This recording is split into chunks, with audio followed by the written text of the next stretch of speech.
And this quote from Arundhati Roy just allows us occasionally to step back, take a few breaths, and understand the power and the significance of what is actually happening now. We've already heard from Jan that 2015 was a year to remember. These global goals, the 17 Sustainable Development Goals, are actually pretty amazing. They're the successor initiative to the Millennium Development Goals, which came before and which came to an end in 2010. These are 17 goals that apply to every single person on planet Earth. The MDGs, the Millennium Development Goals, were just for the developing and emerging economies. This covers the whole of humankind. And it covers the whole spectrum of everything that makes our lives good, whether it's to do with health, whether it's to do with sanitation, with education, with communities, technology, climate, energy, and so on. So it embraces the whole of what it is that makes life work for people today.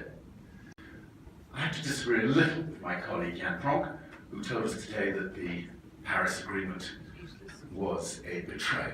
I don't really see it like that, I must admit.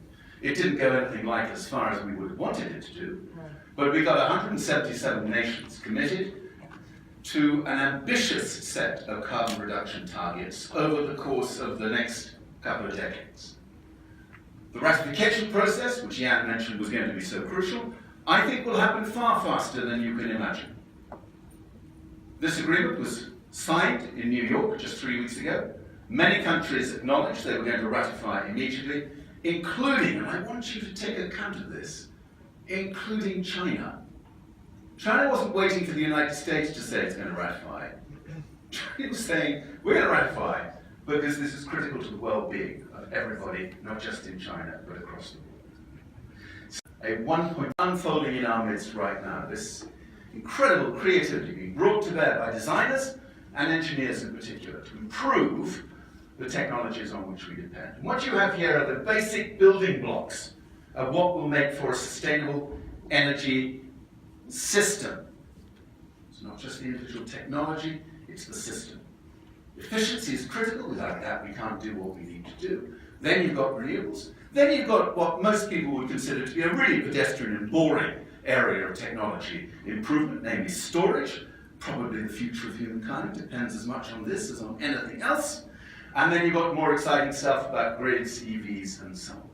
Think about it as a whole system story. Not just for the rich world, but for the poor world. This stuff goes global. It doesn't get stuck in the rich world like good technologies used to do, and then we trickle it down in that charitable way of ours to poor countries at the bottom of the pecking order. This stuff goes all over the place at the same time, because prices continue to come down all the time. And because they can see that this is going to create a better world, a much better society for everybody. As David said, this is the world in which collectively is now involved. This is a platform now just over 2 years old, launched, as you heard, One Young World before.